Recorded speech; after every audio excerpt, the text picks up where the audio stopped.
Иә, кеттік. Якобиндар деген кімдер еді? Айта берсей ішталсын сұрай. Иә? Иә, Франциядағы ұлттық көтеріліске қатысқандар. 5. Төңкеріс жасау, яғни буржуаздар деген кімдер? Буржуаз деген кім еді? Жақсы. Ал енді мынау ең соңғы ондағы қарайық балдар.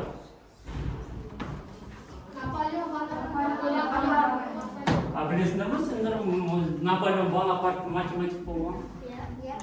Ол математик болған. Бойы қанша болған деді ме? 1,5 метр дейге, 1,5 прям өлшеп өтсіңдер. Кеттік. Ғалым болған жас генерал. Міне бүгінгі балалар тақырыбымыз осы Наполеондарға қарай жалғастырамыз. Наполеон Бонапарттың жаулаушылық соғыстары деп аталады. Енді балалар, бұл тақырыпты бастамас бұрын мына нәрсеге назар аударайық. Көрінді ме? Мынау кім? Айтырақ.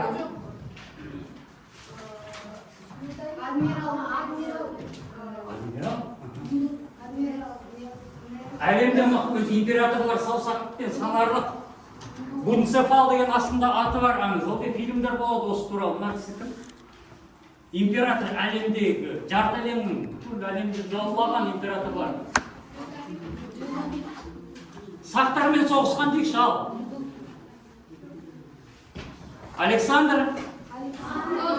Александр Македонский, әлемнің жартысын жаулаған император. Мына кісі кім?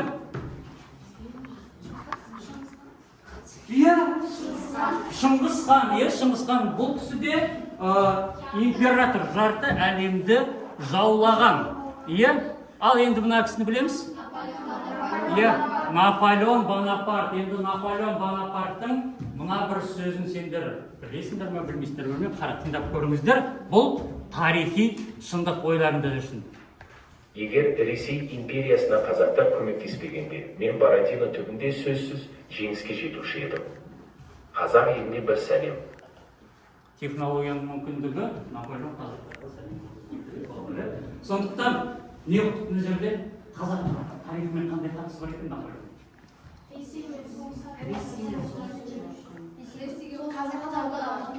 Жақсы, Біз ол кезде кімнің құрамында еді, қай мемлекеттің? Ресейдің құрамында. Сол кезде Москваның түбіндегі шайқаста қазақтар қатысқан. Наполеон қазір ендігінің мойындап бұны айтып жатыр. Азиаттық әскерде қазақ полкі деген болған балалар. Жақсы. Қазір.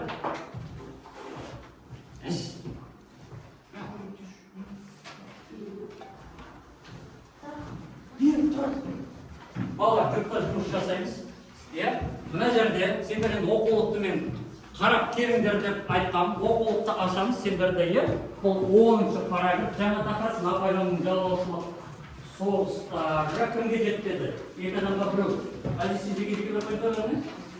2 адамға біреу. 2 оқушыға біреу. Сенде біреу артып қалды ма? Сізде отыр жұмыс жасайдыңыздар. Нұрбек, сендерге. Нәттермен барасау қағазын қайтадан. Балалар қараңдар. Тапсырма былай, сендерде жүктік жұмыс, әрқайсы партияны отырып, 4-5 минут көлемінде мына жерде Наполеонның және ішкі саясаты жазылған. Қараңдар, не тұр? Жасырын тұр. Осы жауып қойған. Мына жерде сендерге көмекші құрал ретінде суреттер берілген. Оқулықты пайдалана отырып, мына жерге Наполеонның ішкі және сыртқы саясатын жазамыз және суреттерге қарап отыр. Түсінікті ма? Уақыт дейді.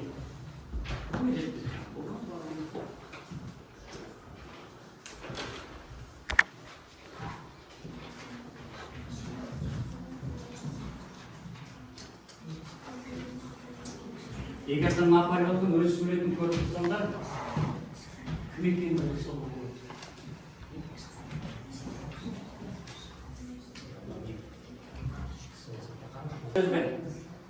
Қара, Армияның суреті немене? Өз аумағын кеңейтті. Дұрыс, молодец. Өз аумағын кеңейтті. Тағы да Ресейге қарсы соғыс. Тағы да жақсы. Тағы да осының бәрін бір сөзге біріктірейікші. Тарихи бір сөзге біріктіреміз. Иә. Қандай соғыс? Жоқ, ішкі біріктіріп тұрып қой. Иә, не сыртқы немене? Егер де мен сөзді қарап тұрсам, жауап дей бересің. Дұрыс қой. Сенім түрде айтасың. Немене үшіншісі жаңа әскери суреті? Сыртқы саясат, сонда сыртқы саясатта не жүргізген? Иә. Қандай соғыс? Дұрыс. Жаулап алу соғыс. Жазыңдарда болды, қақырыңдар алу. Аттарын жазып қойыңдар. Шетіне түрте сал аттарыңды. Жұпта жұмыс істеген балалар аттарын түрте салдар. Иә. Кімнің белсенділігі мен өзін төбеден көріп отырмын.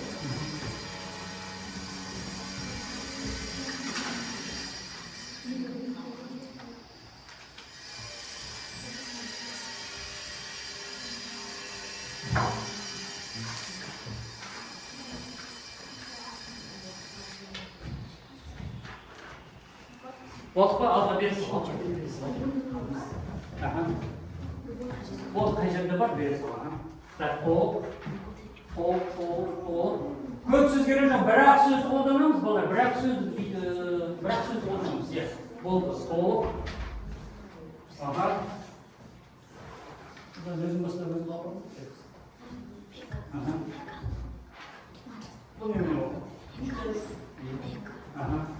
Болды. Қай жерге жеттік сол мен жұптар. Қай жерге жеттік сол. Болды, балалар. Түсіндік. Екеуің ақылдасып кейін дейсің ба?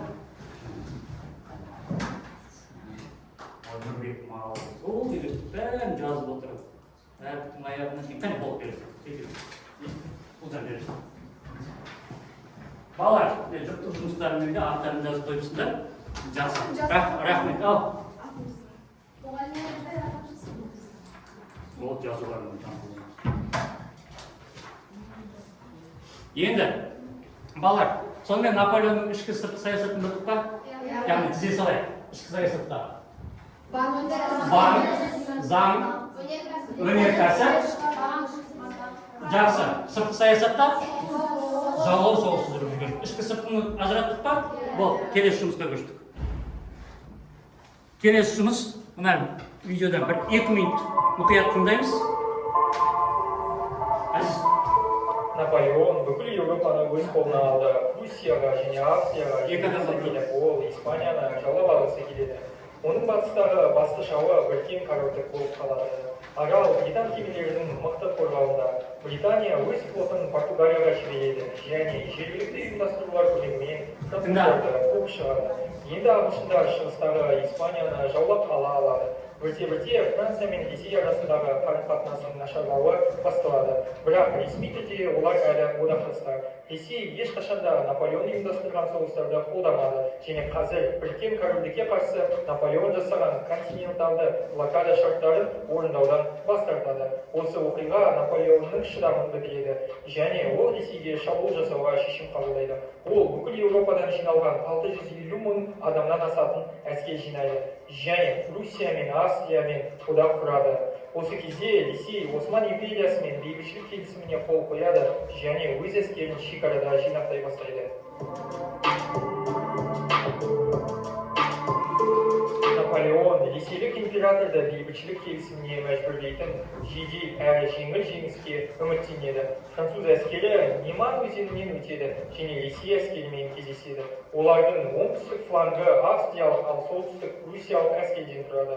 Бірақ сандық жағынан кем Ресей әскері ірі шайқастардан қашады және артқа өз елдеріне кетеді. Наполеон ресейліктерге жетемдеп шабуыл темпін тездетеді. Жабдықтандыру желісі созылады және дұрыс жұмысын қамтамасыздандыру үшін көп адам және тиянақты ұйымдастыру қажет. Ресей қашқан кезде ештеңені де қалдырмау үшін жерді өртеу тактикасын қолданады. Осы себептен жергілікті ресурстарға сенген Наполеон әскері әлсіреуден зардап шегеді. Әйтеуір дегенде Наполеон қалған 130 мың солдат әскерімен Мәскеу түбіне жеткен және өз әскерін шекарада болып болған. Осы жерден қараңдар.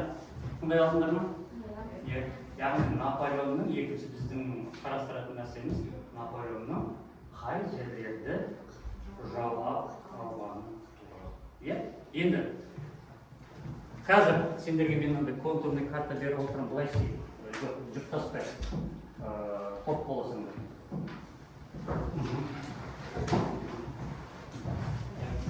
Екеуінің артынан бола саласыңдар. Екеуінің артынан бола саласыңдар. Бірақ екі картамен жұмыс істейсіңдер. Сендерде де екі картамен жұмыс істейсіңдер. Екі картамен. Бірін келе сал, болды ол. Орында тәкел жоқ, екі картамен жұмыс, екі картаға орындайсыңдар. Сендер өздерің жеткілікті төртіншісіңдер, бір картаға жұмыс жасайсыңдар. Қараңдар балалар, картаның артына қараңдар. Мына жерде дескриптив тұр балалар. Картаның артынан оқиды балалар. Картаның артында қалай жұмыс жасау керек екені тұр. Осы үш критерий жаңағы сабақтың картамен жұмыстың. Осыны міндетті түрде талапқа сәйкес орындап шығамыз сендерге бір карта жетеді.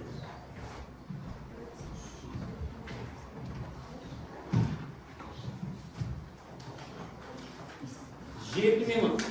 66 беттегі оқулықтағы картаны пайдаланамыз.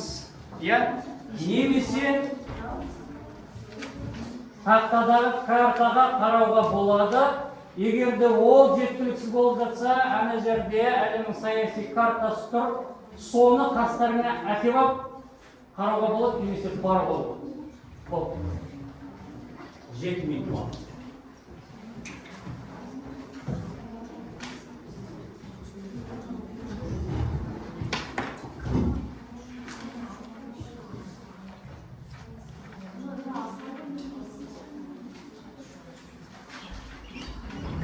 Дескрипторға назар аударамыз балалар. Артындағы қалқамасын міндетті түрде.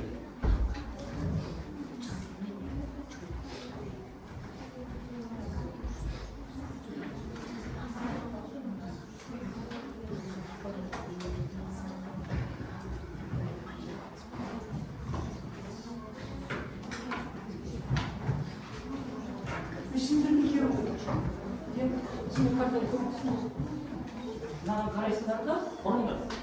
Орнында бұлай ұрасалым артын жетесін салам. Ол ана картада сендерді сөйлеуші жасағанды. Соған қарап отыру. Орнында бұлай берді. Мұнастайсам, мысалдар бұлан қайсы отырады. Анаған қарап отырып, қалай жұмыс істейді, солай жетіп отырамыз.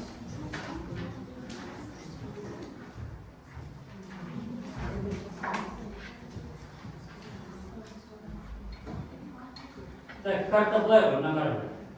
Ендікке ұқсайды, қандай жерден бастайды? Контур ғой. Қарап, міне Италия. Кетті ғой, Италия, Франция, Европа. Кім карта төңгеріп айландырмай? Еласыл бендерді тұрсын ба карта? Италиян төңгеріп тұрсын? Дұрыс. Үстіне жай Италия бендер тұрсын. Немесе кресіп өтіп. Балалар үстіне құстың қоямыз, немесе X қоямыз. Мемлекеттердің атын шартқымызды саламыз контурдың артыға келіп. Бір экзамен, жалшы сөзіміз.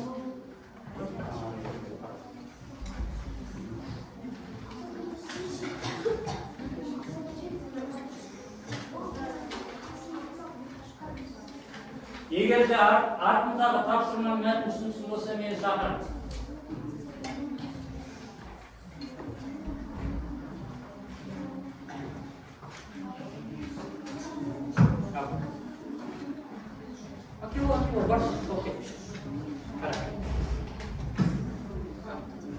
Бірінші басып алған жерлер белгіледі. Не қоя саламыз?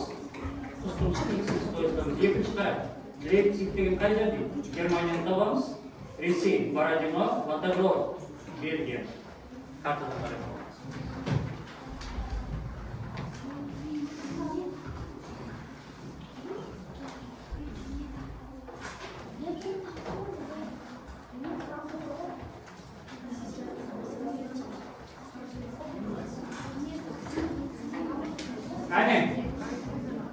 Қытай карталарын шығарып қойдым экранда.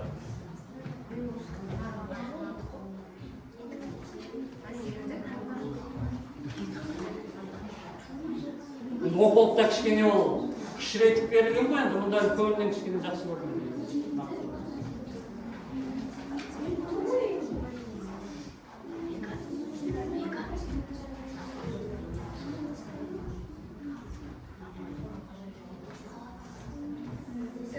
Сен бастатайын ба?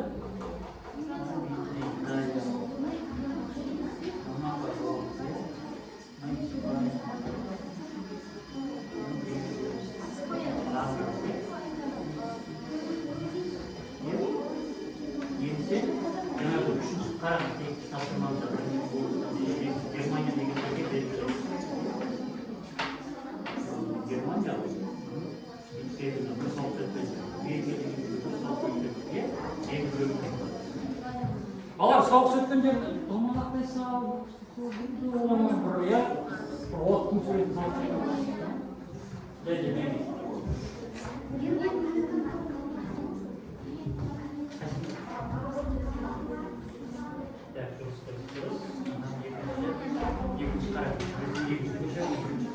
Onun bәрін алдар Германияның тұшына бірімізде Бородино Москваға бір Швейцарияға бір қойымыз. Жақын мемлекеттер осылар.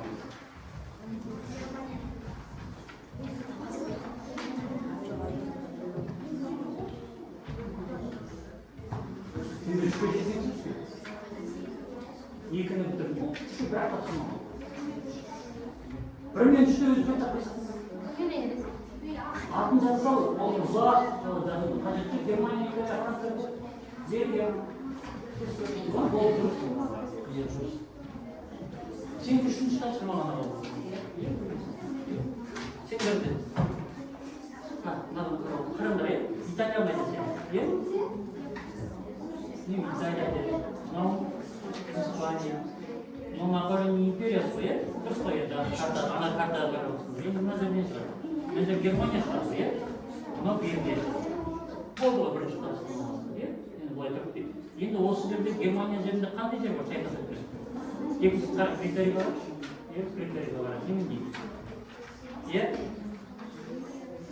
Москва қайда кетеді? Бала, Ресей қайда кетеді? Ең картаның, оңтүстікке қарай, оңтүстікке қарай бересіңдер, осы жерде Бородино, ең бір шайқасын қайдасыңдар. Мына жерде қайда? Бельгияның үстінде бір шайқасы, мына жерге ақшаны беріп Бородиноның қай жері ғой көресіңдер? Дұрыс. Дұрыс. Атын дұрыс. Атын дұрыс.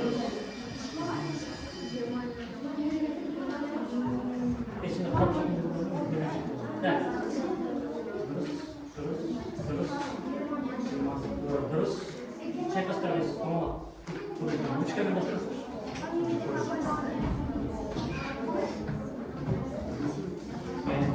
Атында дұрыс. Атында шайқастырмас дұрыс. Ол 2 минуттан кейін тоқтаймыз, балалар. Ұлжан, сендер өчкемен тоқтап жаңа қандашпен көруге болады,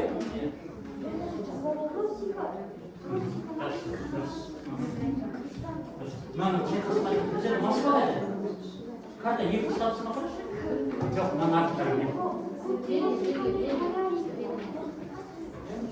Бородино.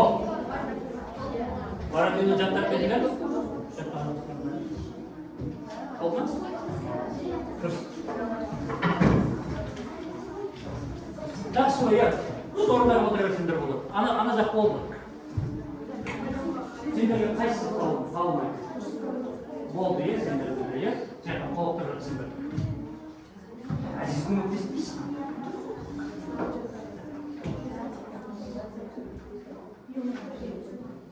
Лекций, Бородиноны жазып көргенде,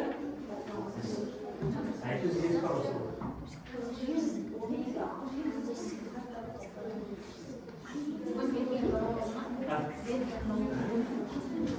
Білмесеңдер Нұрбектен сұрайсың.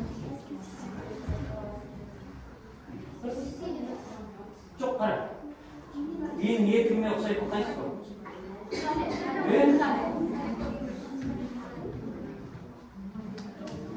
болды, иә? Сабина болыңдар ғой сендер? Иә. Енді тексереміз. Болды балалар, аяқтаймыз. Болды, орнымызға отырамыз. Болды енді онда әсемдеп, көркемдеудің қажет жоқ. Иә? Қажет етеміз. Ең бастысы картада деп пайдаланған. Назар аударамыз. Болды. Мөлдір сендерде де болды. Үстінен баса берудің қажет жоқ. Иә? Әрқайсымыз орнымызға отырамыз. Жаңағы картаны ұстап отырған адам қарап шық. Мен картасын айтамын. Наполеон, мына жерде Испания, мына өзі империясы, Испанияны, Германияны, Бельгияны, Австрия-Пруссияны басып алады. Солай ғой, иә? Барма картада бірінші республика бойынша жақсы. Енді Наполеонға қарсы үш үлкен шайқас өткен. Біріншісі Германияның тұсында, иә, Германияның тұсында барма. Шайқастың аты Лейпциг шайқасы, иә, келесі екінші шайқас сендерде. Иә, Бородино шайқасы, мына жерде Руссия деп тұрған, мына жерде Москваға, иә, Москваның түбіндегі Бородино шайқасы. Үшінші шайқас Ватерлоо, иә, қай жерде өткен? Қай жерде өткен? Осы бәрін қиналып отырсыңдар. Бәрінде бір проблема. Ватерлоо. Үлкен мемлекеттер болмаса таба алмай қаламыз. Франция ма? Дескрипторға қара. Австралия.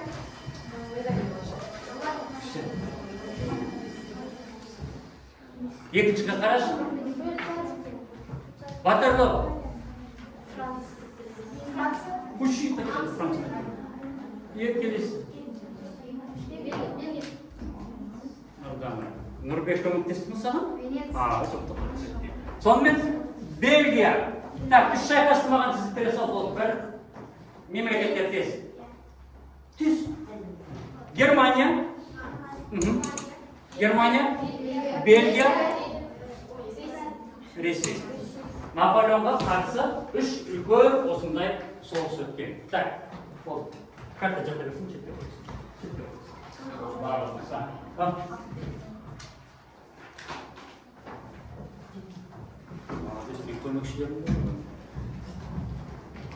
Енді балалар. Сонымен Наполеонның ішкі сыртқы саясатын білдік, жаулаушылық соғыстарын білдік. Енді мына нәрсеге назар аударайық. Наполеон сіздің өз сабақтың мақсаты да сол.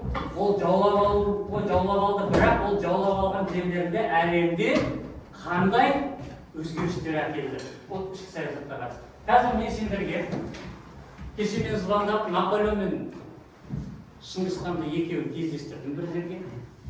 Екеуі сөйлесті, мұқият тыңдап отырамыз, ішінде бір-екі факт шындық бар.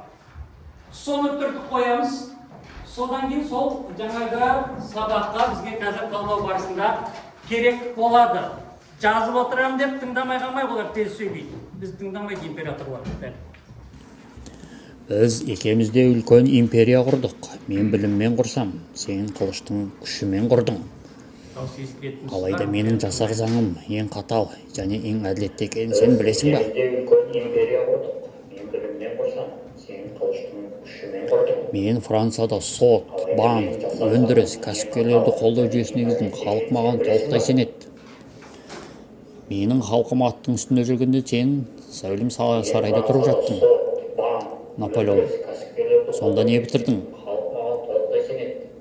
Сонда қайтпағың осы ма? Сонда сен бүкіл империяны қалай басқардың Шыңғысхан? Мен елдің тілі мен дініне ешқашан тиіскеміз жоқ. Олардың мәдениет салт дәстүрін құрметтедім. Сен секілді озбырлық көрсеткем жоқ. Мен бүкіл Европаны тәрбиелегім келді, бірақ қолымнан ештеңе келмеді. Сен көп соғыссаң да көп жеңілдің, ал мен бірде жеңілген емеспін. Бірақ мен мектептерде мақтанышпен оқытады. Сені мақтанышпен оқытса, мені ел әрқашан ұмытпайды. Тарихы ұмытқан емес мені әрқашан.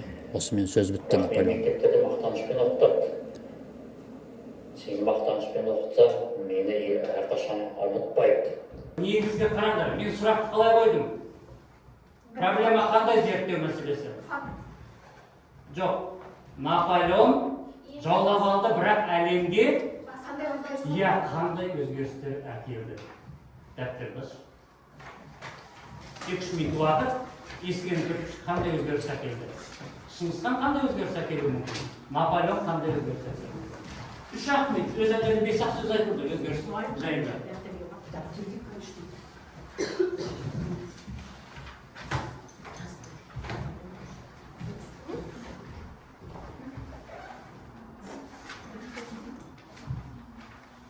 Біз екеумізде үлкен империя құрдық. Мен біліммен құрсам, сен қылыштың күшімен құрдың. Алайда менің жасар заңым ең қатал және ең әділетті екенін сен білесің ба?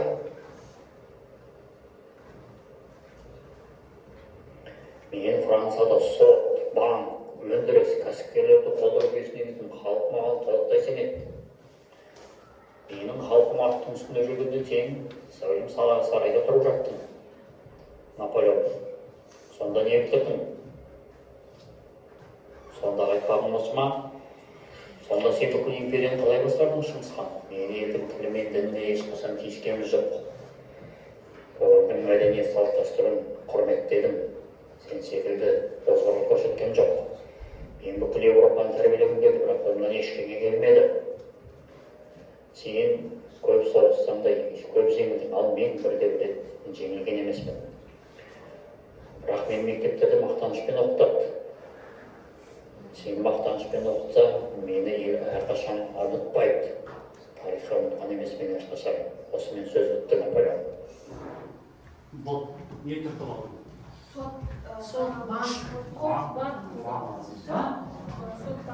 Европа жаулап алған жерлерінде қандай нәрсе өзгеріс жасаған? Яғни сот жүйесін енгізген. Кәсіпкерлікті қолдады ма? Әлде бір бәрін жүйесімен айналысқан ма? Қолдады. Қазіргі заманның саясаты Қазақстанда сонда ғой, қазір кәсіпкерлерді қолдау әлі бар ғой. Ама осыдан 300 жыл бұрын Наполеонның сонда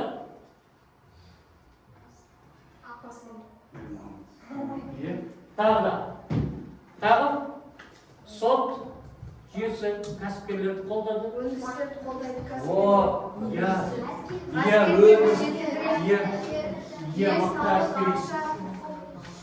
Салық, ақша, құқық жүйесінің барлығын сонда қараңдар. Франция егерде Наполеонның жаулап алуы болмаса, Европада капитализм болар ма, болмас па? Сендердің ойларың? Болмайтын не деген? Сонда Наполеонның жаулауы әсер етті ма? Әсер етті. Европада көп өзгеріске әсер еткен. Ал енді Шыңғысханшы. Енді Наполеонды Шыңғысхан салып көрейік императорды. Қайсы әділетті, қайсы жауапкершіліктен қараттыңыз өзінің бастауында? Қалай ойлайсыздар? Наполеон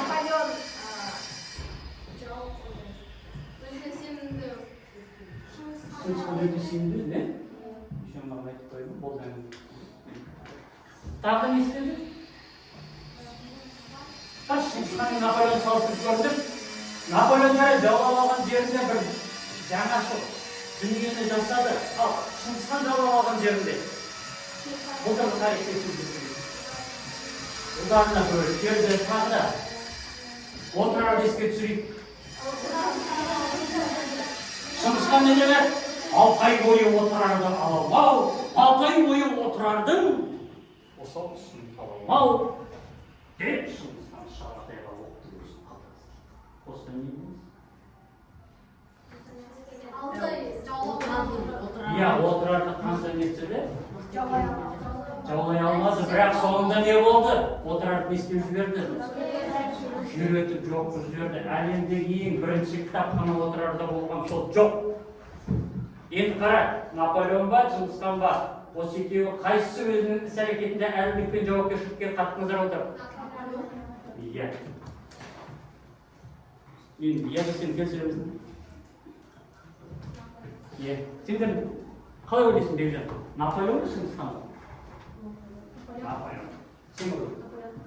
Наполеон, иә? Жақсы. Иә, балалар, Наполеонның әлемді өзгертуге қосқан үлесі әлдеқайда артық болды. Енді, балалар, алдарыңа көйкес қалайық.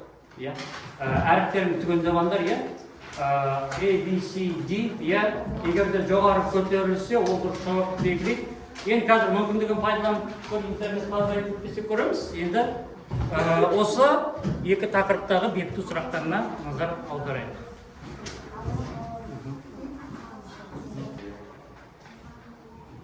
Түсті. Біреу екеу. 23 күн.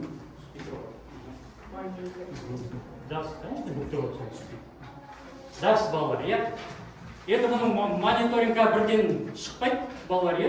Сондықтан қазір бұны уақыт алмас үшін, балалар. Осымен бекіту сұрақтары болды. Сонымен жаңа біз қандай шайқастар, қандай өзгеріс әкелді, Наполеон кім екенін білді.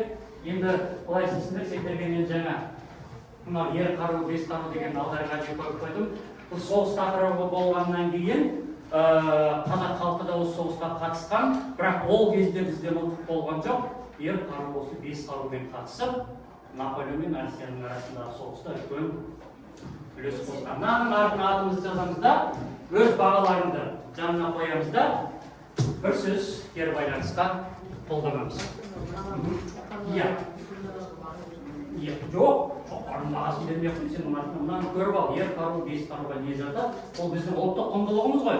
Әр қашанда қандай кезде болсын, біз өзіміздің қазақ ұлтына қатысты дүниені біліп отыруымыз керек. Артына бағаны қоясың, бір ауыз сөз.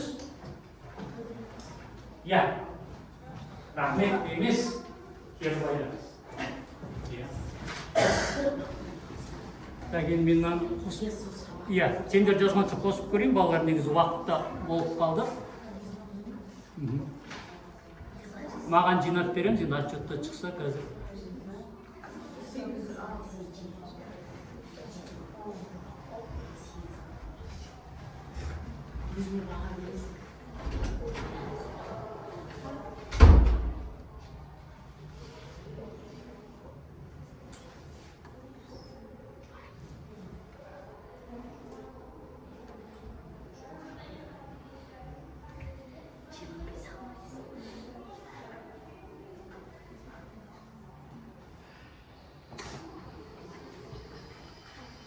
Болдық. Бағаларыңды қойыңдар да.